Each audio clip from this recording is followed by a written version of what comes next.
Hey guys, നമുക്ക് ഇന്ന് secret കുറച്ച് വായിക്കാം. എക്സാമ്പിൾ പറയുകയാണെങ്കിൽ, ഈ ഗുണ്ടയിലെ നേതാവ് പണ്ട് ഒരു അമ്മയുടെയും മോളുടെയും അടിവസ്ത്രം കട്ടിട്ട് പോലീസ് സ്റ്റേഷൻ. അപ്പൊ അവൻ എന്റെ മുഖത്തിന് അടിച്ചിട്ട് പറഞ്ഞു, അവൾക്കെതിരെ ഒരു അക്ഷരം മിണ്ടരുത്, ഞാൻ അവളെന്റെ ഭാര്യയായിട്ട് സങ്കല്പിച്ചു പോയി. ബോയ്സ്ക്ക് അവരുടെ ചുറ്റും കൂടി നിൽക്കുന്നത് അവർക്ക് ഇഷ്ടമാണ്. പള്ളിയിൽ പോയി മെഴുകുതിരി കത്തിച്ചു, ഒന്നിലും കാര്യം ഉണ്ടായില്ല, അവൻ മരിച്ചു.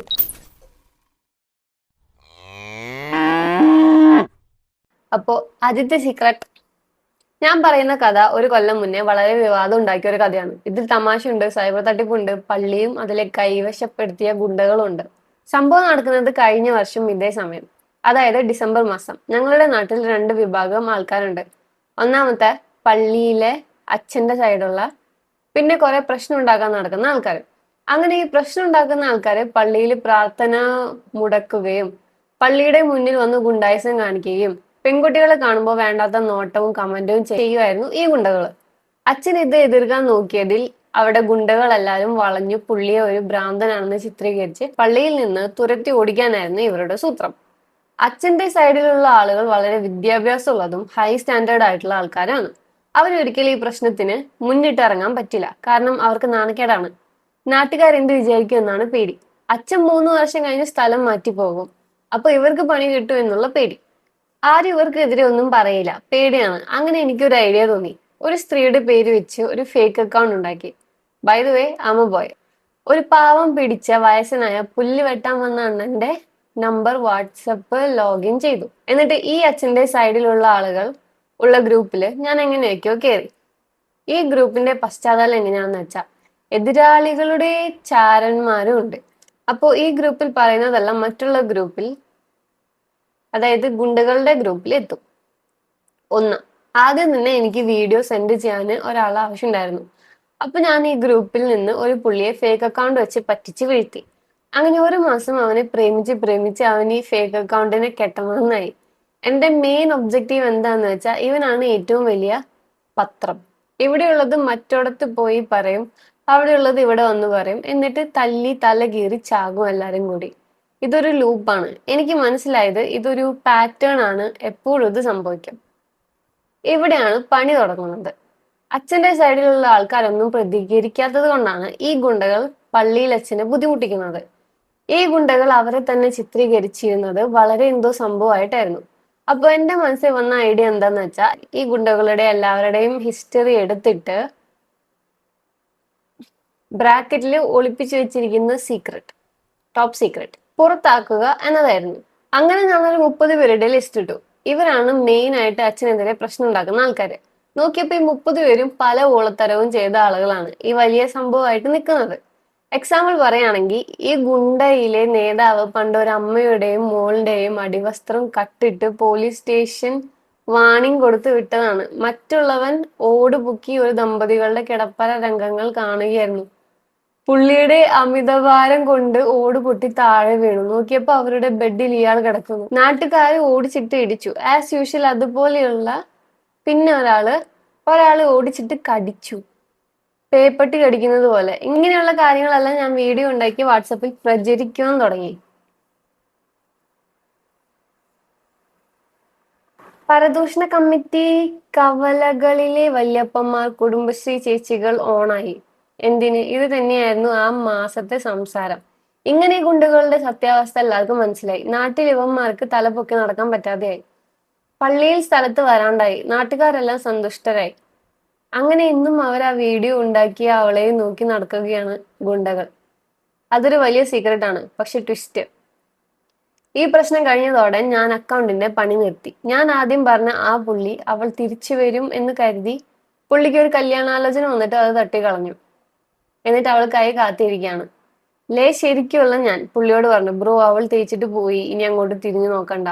അപ്പൊ അവൻ എന്റെ മുഖത്തിന് അടിച്ചിട്ട് പറഞ്ഞു, അവൾക്കെതിരെ ഒരു അക്ഷരം മിണ്ടരുത്, ഞാൻ അവളെന്റെ ഭാര്യയായിട്ട് സങ്കല്പിച്ചു പോയി. പിന്നെ ഞാൻ ആലോചിച്ചു, എനിക്ക് എന്തിന്റെ വട്ടായിരുന്നു എന്ന്. അവൻ അത്രയും വലിയ പ്രശ്നമാണെങ്കിൽ അവിടെ നിൽക്കട്ടെ എന്ന് ഞാനും വിചാരിച്ചു. അല്ല പിന്നെ എന്ന് അജ്ഞാതൻ. അടുത്ത secret. Hi, I am a big fan of you. ഞാൻ 10th പഠിക്കുന്നത്. My class teacher, verse teacher, ഏകദേശം അബൌട്ട് 35 ഏജ് കാണും. And her behaviour is too vulgar. ക്ലാസ്സിലെ ബോയ്സിനെ കാണുമ്പോൾ അവർ കോഴിത്തരം കാണിക്കും. എനിക്കൊരു ടീച്ചർ ഉണ്ടായിരുന്നു. ഞാൻ ഇത് വായിച്ചിട്ട് പറയാവേ. ഫോർ എക്സാമ്പിൾ, അവർ അറിഞ്ഞുകൊണ്ട് അവരുടെ ബോഡിയിൽ ടച്ച് ചെയ്യും. വൺ ഡേ എന്റെ ക്ലാസ്സിലെ ഒരു ബോയ്ക്ക് തല കറങ്ങുന്നു എന്ന് പറഞ്ഞപ്പോൾ ടീച്ചർ വെള്ളം കൊടുത്തു. അവൻ വെള്ളം കുടിച്ചുകൊണ്ട് നിന്നപ്പോൾ അവന്റെ തുള്ളിൽ വല്ലാത്തൊരു രീതിയിൽ തലോടി. വൺ ഡേ ബോയ്സ് അടി വെച്ചുകൊണ്ട് നിന്നപ്പോൾ ഈ ടീച്ചർ ഒരു ബോയുടെ ബട്ടിൽ അടിച്ച് കളിക്കാണ്. On seeing that I feel shame on her. ബോയ്സ്ക്ക് അവരുടെ ചുറ്റും കൂടി നിൽക്കുന്നത് അവർക്ക് ഇഷ്ടമാണ്. അവരത് സുഖിക്കുന്ന പോലെ തോന്നി. ഇതൊക്കെ എന്റെ തോന്നലാണെന്ന് കരുതി. ബട്ട് അഗൈൻ ആൻഡ് അഗൈൻ ഇത് റിപ്പീറ്റഡ് ആയി നടന്നുകൊണ്ടിരുന്നു. എന്റെ കൂടെ ഇതൊരു കുട്ടി എനിക്ക് ഓർമ്മയില്ല. എന്തോ ടീച്ചറോട് എന്തോ ചോദിക്കാൻ വേണ്ടിയിട്ട് ഞാൻ കൂടെ ചെന്നതാ. അപ്പൊ ഈ ടീച്ചർ ഇങ്ങനെ ഭയങ്കര ഗൗരവത്തിൽ നിന്നിട്ട് ഇങ്ങനെ എന്തൊക്കെയോ ഇങ്ങനെ പറയാൻ കേട്ടാ. എന്താ സംഭവം ഒന്നും എനിക്ക് ക്ലിയർ ആയിട്ട് ഓർമ്മയില്ല. ഇങ്ങനെ സംസാരിച്ചുകൊണ്ടിരിക്കുമ്പോ 3 സീനിയർ ബോയ്സ്, ഈ സീനിയർ ബോയ്സ് വന്നിട്ട് പേര് വിളിച്ചിട്ട് ടീച്ചറാന്ന് പറഞ്ഞിട്ട് ഇങ്ങനെ വന്നപ്പോതിനും ആ മിസ്സിന്റെ മുഖം മാറിയിട്ടുണ്ടല്ലോ. ഇങ്ങനെ ഞങ്ങൾ നോക്കിയിട്ട് ഇതിങ്ങനെ നിന്നിരുന്ന ടീച്ചർ പെട്ടെന്ന് മുഖമൊക്കെ മാറിയിട്ട്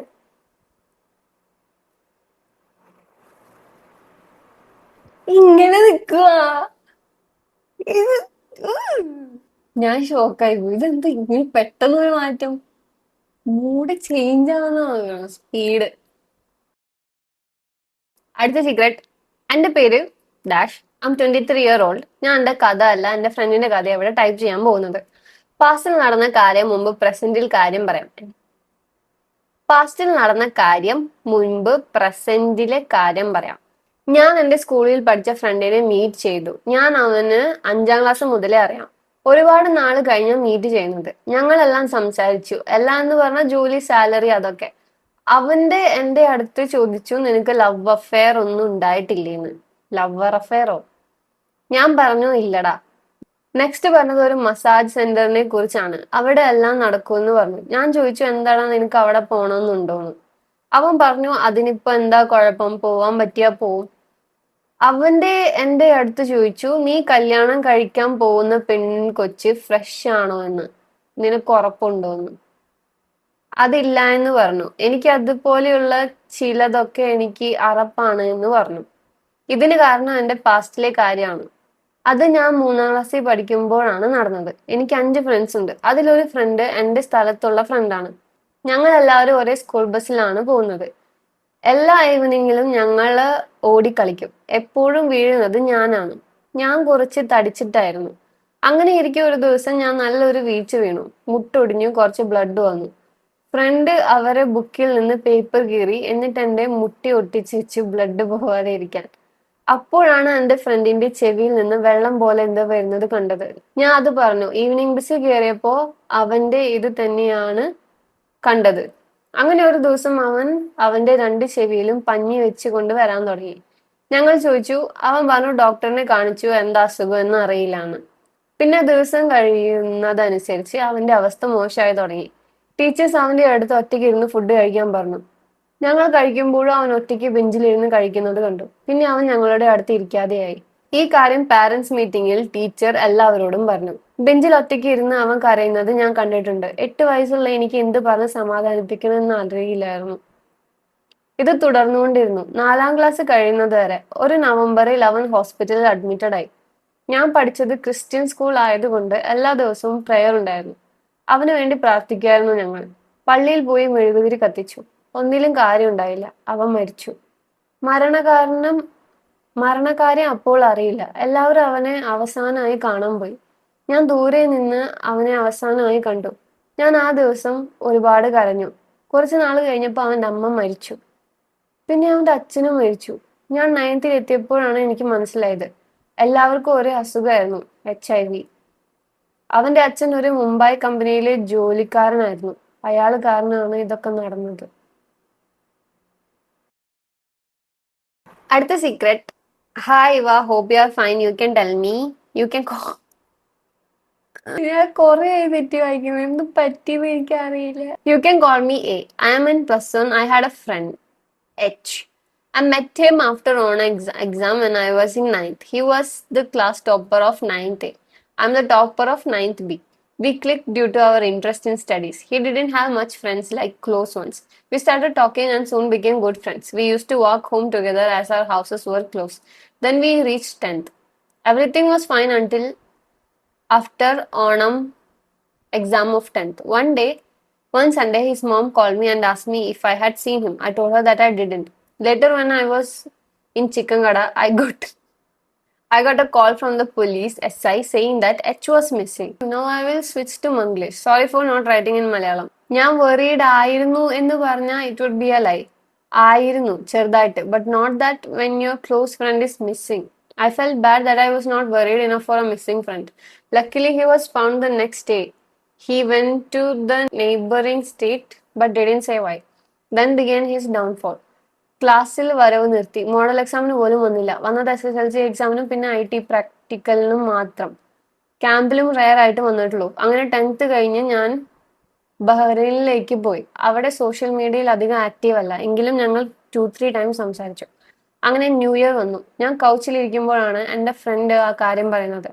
ആദ്യം ഞാൻ കരുതി ന്യൂ ഇയർ ആയിട്ട് പ്രാങ്ക് ചെയ്തതാണെന്ന്. ബട്ട് അവൻ കരഞ്ഞപ്പോൾ ഞാൻ ഞങ്ങളുടെ പഴയ മിസ്സിനോട് ചോദിച്ചു നോക്കിയാണ്. She said H had died. He committed suicide. ഞാൻ ഷോക്കായി.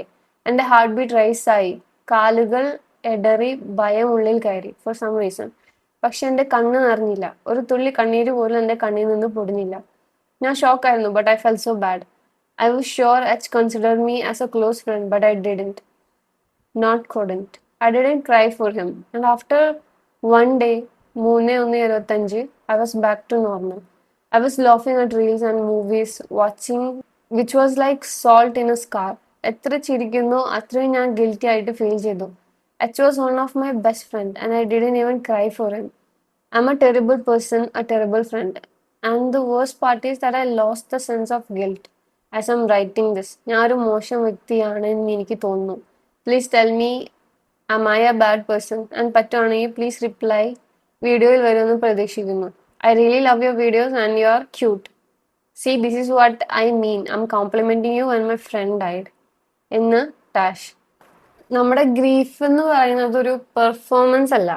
അതിന് എപ്പോഴും ഈ കണ്ണീര് വേണമെന്ന് നിർബന്ധമില്ല. ഇപ്പോൾ എച്ചിന് നടന്ന ആ ഒരു അത്രയും ഹെവി ആയിട്ടുള്ള ഒരു സംഭവം അത് കേൾക്കുമ്പോൾ നമ്മുടെ ബ്രെയിന് ഇമോഷണൽ നംനെസ് എന്ന് പറയുന്ന ഒരു സ്റ്റേറ്റിലേക്ക് പോകും. എന്തിനാന്ന് വെച്ചാൽ സ്വയം പ്രൊട്ടക്ട് ചെയ്യാൻ വേണ്ടിയിട്ട്. ഇത് വളരെ കോമൺ ആയിട്ടുള്ള ഒരു സൈക്കോളജിക്കൽ റെസ്പോൺസ് ആണ്. പിന്നെ നെക്സ്റ്റ് ഡേ നിങ്ങൾ റീൽസ് കണ്ട് ചിരിച്ചതൊക്കെ is not because you are heartless. നമ്മുടെ മൈൻഡ് കുറച്ച് നോർമൽ ആയിട്ടുള്ള ഒരു കാര്യങ്ങൾ ആങ്കർ ചെയ്യാൻ ശ്രമിക്കുന്നതാണ്. പിന്നെ താങ്കൾ ഫീൽ ചെയ്യുന്ന ആ ഗിൽറ്റ് ഉണ്ടല്ലോ, ആ ഗിൽറ്റാണ് പ്രൂവ് ചെയ്യുന്നത് that you are not a bad person. ഒരു ബാഡ് പേഴ്സൺ ആണെങ്കിൽ ഞാൻ അവനൊരു നല്ല ഫ്രണ്ട് ആയിരുന്നു എന്ന് ചിന്തിച്ചു പോലും വിഷമിക്കില്ല. So you are not a bad person. അടുത്ത സീക്രട്ട്. ഹായ്, ഇതന്നെ രണ്ടാമത്തെ സീക്രട്ട് ആണ്. ആദ്യത്തെ സീക്രട്ട് വായിച്ചപ്പോൾ ഒരുപാട് സന്തോഷം തോന്നി. Thank you so much for reading my secret. ഇതുവരെ ആർക്കും അറിയില്ല. എനിക്കൊരു 7-8 ഏജ് ഉള്ളപ്പോൾ ഞാൻ ചെറിയ രീതിയിലുള്ള തമാശയൊക്കെ ഒപ്പിക്കാറുണ്ട്. ഒന്നാമത്തേത് ഉമ്മ കുടിക്കാൻ കൊണ്ടുവരുന്ന വെള്ളത്തിൽ ഉപ്പ് കലക്കാറുണ്ട്. അതുപോലെ പഞ്ചസാര, വെളിച്ചെണ്ണ, ഇതെല്ലാം. ബട്ട് എല്ലാവരും കരുതുക ഇതൊക്കെ ചെയ്യുന്നത് എൻ്റെ അനിയനാണെന്ന്. അന്ന് ഇതെല്ലാം ഒരു രസമായിരുന്നെങ്കിലും അന്ന് അവനക്ക് ആകെ 5-6 വയസ്സുണ്ടാകും. അവനല്ല എന്ന് അവൻ തന്നെ പറഞ്ഞാലും എന്നെ ആരും അന്ന് ചിന്തിച്ചിരുന്നില്ല. അങ്ങനെ അവൻ വലുതായി. അവനും കുറെ ഒപ്പിക്കാനൊക്കെ തുടങ്ങി. കോൾഗേറ്റിൽ വെള്ളം ഒഴിച്ച് വെക്കുക, റാക്കിന്റെ മുകളിൽ വെറുതെ പോയിരിക്കുക, ആരുടെയും റിങ്, മാല ഇതെല്ലാം ക്ലോസറ്റിൽ കൊണ്ടുപോയി ഇടുക, ഉപ്പ എനിക്ക് വാങ്ങി തന്ന മേക്കപ്പ് ബോക്സിലെ ഷെയ്ഡ്സ് എല്ലാം കുത്തിയെടുത്ത് ഒരു പൊടിയാക്കി എനിക്ക് കൊണ്ടുതരിക, ഉപ്പാന്റെ സ്കൂട്ടറിന്റെ കീ ഇടുന്ന ഭാഗത്ത് ഈർക്കിൽ കുത്തി തിരികുക, ഇതെല്ലാം സ്ഥിരം പരിപാടിയായിരുന്നു. പിന്നെ കുറെ അന്തരം വെച്ചപ്പോ ഗ്ലാസ്സിൽ മൂത്രം ഒഴിച്ച് എനിക്ക് തന്നിരുന്നു ടാങ്ക് ആണെന്നും പറഞ്ഞ്. അങ്ങനെ കുറെ കാര്യങ്ങൾ. ഇത് വലിയ സീക്രട്ട് ഒന്നും അല്ല, ചെറിയ ചെറിയ സൈക്കോ തരങ്ങൾ ഇനിയുണ്ട്. അതൊരു സെക്കൻഡ് പാർട്ടായിട്ട് ഇട്ട് തരാം. ഈ സീക്രട്ട് വായിക്കുമെന്ന് പ്രതീക്ഷിക്കുന്നു. ലവ് ചെയ്യുക. അപ്പൊ അത്യാവശ്യം സീക്രട്സ് ആയി അല്ലെ. അടുത്ത വീഡിയോയിൽ കാണാം ഗൈസ്. Bye bye.